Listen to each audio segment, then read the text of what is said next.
Hey everyone, welcome to the Inner Wealth podcast. We are doing something a little bit different today. As you can tell by my voice, and for those of you watching, I am not Mike Kitko. I am Angie Kitko. And I am not Mike Kitko either. And I this am is Kara Dossey.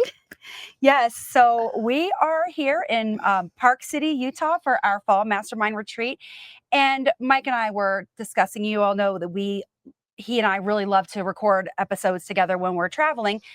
And I said to him, I was like, why don't me and Kara do an episode together? And so you guys hear us talking about Kara a lot on our podcast. And I thought it was time to bring her out from behind the camera, which she was not very happy with me. I love You said that. And I just wanted everybody to get to know Kara Dossey. Kara, she's the backbone of our business.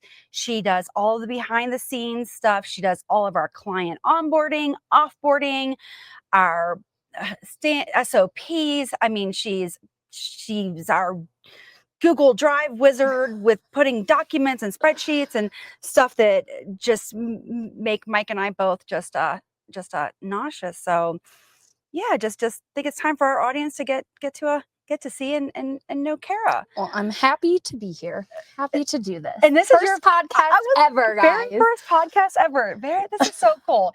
And what better place to do it? We got literally huge, massive trees behind us. I mean, the huge, massive house in front of us. We can't show you, but if we could, man. Yeah. We'd be jelly. It's amazing. Our clients are coming in today. Yep.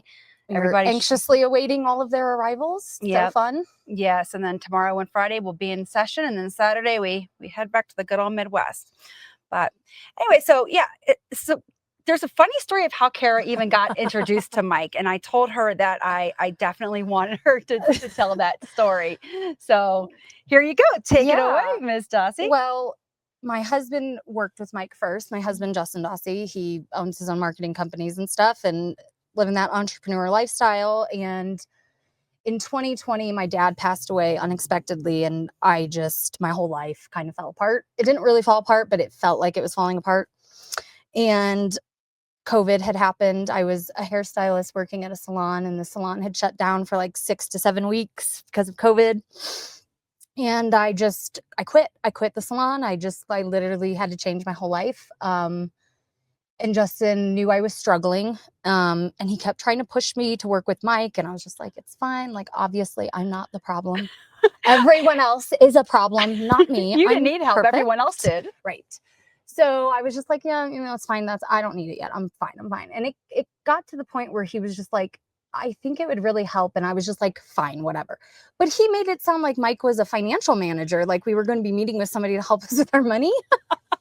And so when I met with Mike, and we met at a restaurant, and it was me, Mike, and Justin, and he's like asking me like, okay, well, what's your like deepest fear? And I was just like, I just met you. I don't know. Like, what's your deepest like joy? I was like, joy? I don't even know. Like, so that was my first introduction to Mike. And I was just like, that was not what I thought it was going to be at all. But he had a lot of good points he made, good things that he was able to explain to me, even in just a short period of time. So I then began working with him one-on-one.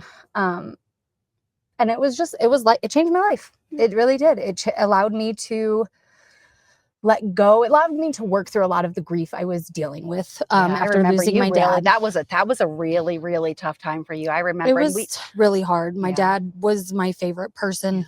And that's okay. I don't want to cry. Oh, you can cry though. That's no, he was just my favorite. And I it's hard when you lose a parent unexpectedly, but I was able to work through it. And there was a lot of other stuff in my life that is, I've got a sister who's a drug addict and who's in prison, and her son, and figuring out what to do with him and stuff like that. So there's just been a lot of things that working with Mike has helped me realize that I don't have to figure it all out. It's not me to figure everything out. And I got to think about myself again. For me, it was more of I worked through the grief and stuff, but then it became a journey of like self-love. Like I didn't give myself the love I was giving to others in my life. And it turned into more of a journey for me. And that's when I was like, but it helped. All my mindsets just changed. Like it helped me with the entrepreneur journey. Cause as somebody who wasn't drawn to that Yes. first. Like I never wanted to own a business. Yeah. I love being an employee. I love people telling me, I need you to do A, B, C, D. And I love checking it off the list. Like I thrive on it. And doing your own thing, there's a lot of discipline you have to have. I just never wanted to do it. But then it's like, now that I'm in it and I've left the salon life and I've, you know, ventured into helping Justin with the business, helping you guys with the business, it's like I can't imagine my life any differently. Like the freedom I have and the, I don't know, just I don't want to say control because that makes me seem like a control freak, which is something I'm working on. But it's like you get to like Control freak, but not control freak. I'm definitely a control freak, but I'm working through I don't have to have control, but like you get to control your schedule. I guess that's what I like, the freedom of I can do this at this time and like I have autonomy to do my work in the business as needed. And there's no like, hey, you have to have this done like by 5 o'clock today, it's right? just like, hey, this is what we're working on this week. It's just really, and I will say I loved working at the salon and I miss the girls that I worked with, but it was a very different type of relationship there. And I've not ever, until I worked with you guys, like I didn't truly feel like we would say it's a work family, but like I feel like you guys are my family. You know what I mean? It's like you are. And I don't know, just well, yes, you work for us, but you're more like my little sister, which people also think they we actually are think we are all the time. They think we are sisters, which is really, really cute. I mean, we even have little nicknames for each other. Yes, we do. Yes, we are The Griselda y Griselda. We are the Griselda sisters. Whenever we go out on our little retreat shopping, we call it Griselda's on the loose. Yes. And I think I didn't realize, like, I've always like hosted parties for like my family and friends. And I had a lot of like obligation and working through a lot of my own mental stuff. It's like, now I do this stuff for fun. And then it became part of my job, like getting to plan these events with you and getting to set up the snacks. And like, I love it so much. I love doing that stuff. It's just, I have so much fun. It doesn't feel like work. So 2 fun facts that I want to talk about since you mentioned the control thing. So we're in Utah, right? And we have, over the past 24 hours, we have learned an awful lot about the very interesting liquor and alcohol laws. It is wild that they have here in Utah. Yeah. And Kara, I can order a gin and tonic, but not a double. You can't order a but double. I can't order a side of gin on the side, but I can order a shot of tequila on the side. Right. And it's just been so fun. And Kara's like, I could never live here. They just try to control me. Exactly. The anarchist in me is like, I would never submit to these rules. Try to tell me I got to order food. No. So that's been fun. And second thing there is, Kara is a master charcuterie board maker. We have charcuterie boards at every single event. I couldn't put one together. When you said that we were going to make a charcuterie board, and I think it was Gatlinburg was the first place we did that. Yeah, that was where we did it. I was like, oh no, we did one at my house for we had some people birthday. over. Yeah, we had a little birthday party. We Shout did. out to Kate. That's right. Yes, Kate was there, and Kate Woodchuck was with us and helping us make our meat flowers. And then they taught me how to make some things, but still, like, I can't conceptualize and visualize it coming together. So, and I love that stuff. I do get in my little OCD brain, and I'm worried about all the little things, and I want it to look. It's the perfectionist in me. I'm working through some of that stuff, but it does come in handy. It is kind of like a superpower when you're trying to make a perfect charcuterie board. Yeah, and that you've got your little meat flowers, and they're so pretty, and they're scattered in the perfect little. Yeah, and then I watch you, and you're so happy doing your work. And I mentioned this in the podcast a couple of weeks ago when we were doing the book launch.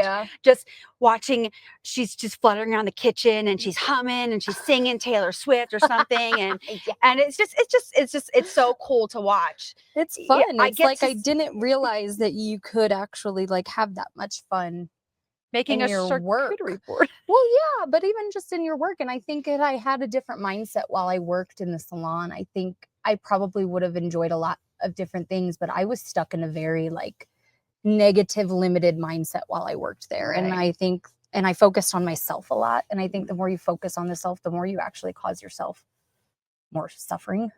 Yeah, I think you're too focused, and like there's a nice balance. Yeah, like how are you focusing on yourself? Are you focusing on yourself in the sense of like the extremes of vanity? Yes. Or and being in the beauty industry, that was a lot of that because it's just hard. You stood in front of a mirror every day, but it was there were a lot of like getting other people to feel beautiful and feel good about themselves was the biggest reward I could have ever had. But my mind wasn't right. My mindset had not stayed how it did when you first start out and you're all excited. And after 10, 12 years, I was done. I was burnt out of people and I needed to focus on myself. So now I look back and I'm like, I miss my dad, but like him dying also was one of the best things to happen to me because it allowed me to be who I am right now. And I like who I am right now for the first time in a really long time. And I don't know if that would have happened had he not died. So that might have been a catalyst for It was a huge healing. catalyst for me starting my own spiritual journey, for me healing from past traumas, past just anything, that totally started all of that for me. Well, it sucks. I mean, when you think of those horrible events, because I have several too, where it's like, okay, that was shitty, but it also led to these great things. Right. So, and your journey to work for us came from a pretty traumatic event itself. So without it was, going into it was just, it was meant to be. I really do truly believe that because I remember when I did start working with Mike one-on-one, and we do a lot of soul sciences, which take it or leave it. Some people really love it. Some people can't believe in it. They don't want to. And I'm like, that's great. I like to explore it. I love it. And I think you don't love it. You literally geek out over it. You literally, Kara. Today, somebody texted me a question. One of our students, Suzanne, and she was like, "What were you talking about last week?" And I like sent her an entire email, like explaining it to her because I just fucking love it. I just do.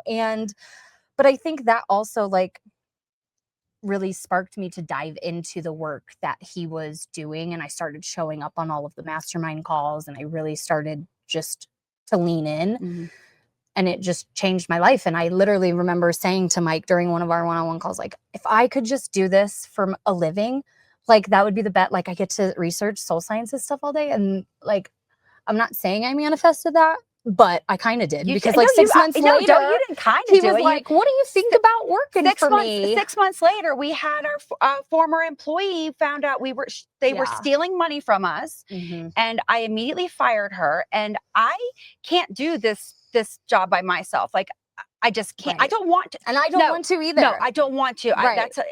I'm not. I like to say I'm not a lonely cat. I don't like to work alone. So when Kara talked about not wanting to own a business, I don't either because I don't want to work alone.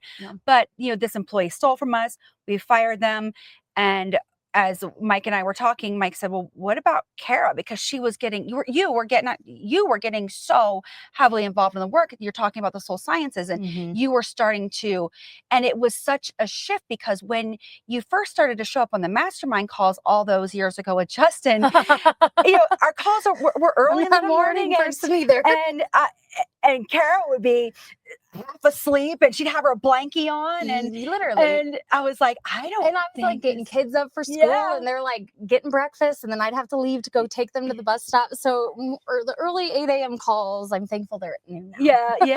So it was just, but I got to see that whole it was a shift progression from, in fact, maybe from even the moment that we had that first brunch together and on Main Street years ago, and I think you were still at the salon then. Or was that? I don't know if I was officially still at the salon, but I had already already quit. But I wasn't doing any. Like I kind of had like 6 months after my dad died, maybe like 4 to 5 months, where I didn't really work. I didn't really help out much in Ballpoint either, and it was like I took a summer off and I ended up painting my kitchen and doing a lot of like house projects. Kind of, a lot of distraction that year. Yeah, but it was cool to see that progression and watching you get into the soul sciences. And now Kara, literally every client that we have, Kara's got their whole chart printed out. Oh yeah, she's 100. I print everything out because what is this digital nonsense? I can't. I like to highlight. I need to see things too. I definitely need to see things too. So So let's talk about you working with us. So it was funny because when Mike, brought that up to me and was like, would you even be interested in that? And I was like, well, what would it be? Like, how many hours? What, blah, blah, blah. Before that, he was like, well, before we even get into all that, he was like, take this test, and made me take the DISC profile test. So if you're a part of the mastermind, we have this, it's a personality test that, Art. Oh Or my gosh, Snarzik, Snarzik. yeah. He does the personality disc profile. I don't even remember what the DISC stands for, but basically it's like Mike has a really high, Mike and I are both high DIs. and I'm a high SNSC because Yeah. I'm analytical and I like my spreadsheets. So Consistency, but he stable was and like, I consistent. want to see if this is even makes sense to even pursue, because if we have the same like profile, it's not going to be a good fit. I mean, I have opposite profiles of both of them, so it's a great fit. Yeah. 100. Yeah, there's that. Well, the last employee, she was a good fit there too, but Kara's not stealing money from I us. was going to say, well, I'm not going to steal, I promise. Scout's honor. So yeah, that balance of having, I'm the more scatterbrained, like get shit done. Like I'm that my Mike. Mike and I have like almost the same.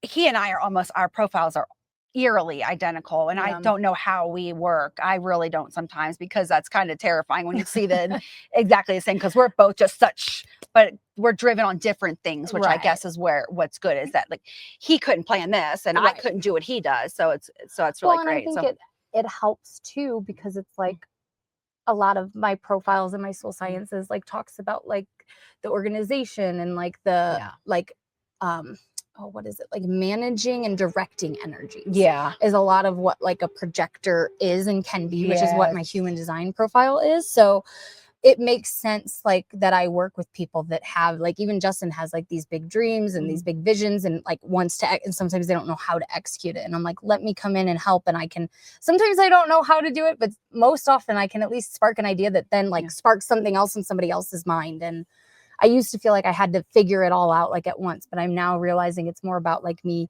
asking the right question to help spark them to get to where they need to get. So I'm trying to lean into that more and not feel so worried about like finishing or something or finalizing it, but working as a team to really like, here, let's direct this energy here and let's direct that energy there. And well, you did that at the book launch party, because I, in my whatever profile I have, I was stressed out thinking we're not going to get everything done. We're not going to get everything done. You're like, oh no, we got this. And you continued with your flowers. And I know, I'm like calm, making the charcuterie board and snapping my flowers. And Angie's like, oh but we had plenty of time. Yeah. And but I didn't like that. Whatever you did allowed me to, I trusted that. Yeah. Which absolutely. Which was really because we give space for each other to be who each other is, and it's like there's nothing wrong with feeling stressed or having that energy. And I'm like, here, let me take it. I'll channel it into this flower vase, and we will get these. I mean, our arrangements looked really nice. I had a flower arrangement in my house for a whole like week after. They lasted for a long time. Costco, shout out to Costco flowers, because those things lasted a while. They did.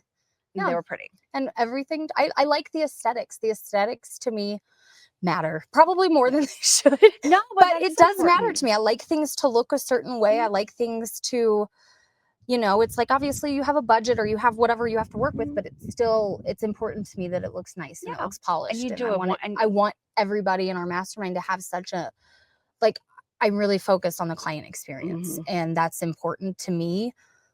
At all of our retreats, it's important to me on our calls. It's important to me on any of our live events. Like we're really focused on the clients and their experience. And it's a valuable part and something we put high importance on. Yes. So what's your favorite part of the retreats? Oh, my favorite part of the retreats, because this has been a whole big growth lesson for you too, was the traveling alone thing. I don't travel well. Recently I travel better now. I'm working on it. I just deal with a lot of anxiety in the airports, but that's my least favorite part of the retreats. But once I get, like, I have no complaints. I don't know. It's so fun being in the house. Our last retreat we were in the Outer Banks, and we had the house full. You're with your friends like all day long. You're doing hard work and you're doing emotional work and you're doing really vulnerable work. So you immediately create these like deep bonds with these people, and it's a small group. So you're sharing, you're vulnerable, but then it's like, okay, we're going to lunch, and you're at lunch with your family and you're taking a break outside, going for a walk on the beach. Like here, it's beautiful. It's sunny, the trees, the mountains. I think just being together is one of my favorite parts. I think when we're in the room together, and we're doing the work, it's so much more powerful than when we're on Zoom. Oh yeah. I love the Zoom calls, and they keep us interlocked and aligned in between the retreats, but the retreats are really in person, where we're actively doing the work together. We're meditating, we're talking about deep fears, we're working through some deep fears that we still have, or deep, traumas. And I don't know, it's just really powerful once you experience it. I just don't know how really to explain it to make you understand unless you experience and it. when we have new clients come in, we cannot stress to them Yes. enough how important getting to the retreats are, because they are definitely magical. I mean, They are. Yeah. Yeah, I think those are my most fun. Those are the fun times. But then it's like, once we wrap, like after a whole day of hard emotional work, we'll pop a beer and we let loose. Like, we have hot tub up there that we're probably gonna hang out in later. Like, I don't know. Had some fun hot tub nights in this. And okay, you all. I'm three at home. When I'm here, I am on, like, not vacation, but I mean, I'm with my friends. We're hanging out. We're having a glass of wine or two or three. 7. I think that Mike really gets the seriosity of this group out to the public, and I think that's a huge service that you all don't realize. That in this we also mastermind, have a lot of fun. We have a lot of fun. There, what has been your favorite retreat so far? Oh, I feel like, I don't know if it was just because the last one we went on, I feel The like recency bias. Yeah. I feel like Outer Banks was a lot of fun. That group was a lot of fun. Just the work we did too, like we did some shadow work on that second day, and that was really that sparked me into I'm reading that Debbie Ford book, Dark Side of the Light Chasers. Yes. So it sparked me into some of that shadow work, but that house was really fun. We had a great hot tub. It was colder than we thought, but like me and Alexis, we went out and like we were howling at the moon. We were out there with the moon. She was doing her pink lightning shit, and it was like, it brought tears to my eyes though. We were out there like just holding hands, just enjoying I know that sounds probably crazy to some people. Like I tell Justin that, and he's like, oh my God, but we had the best time. And that trip to me was super fun.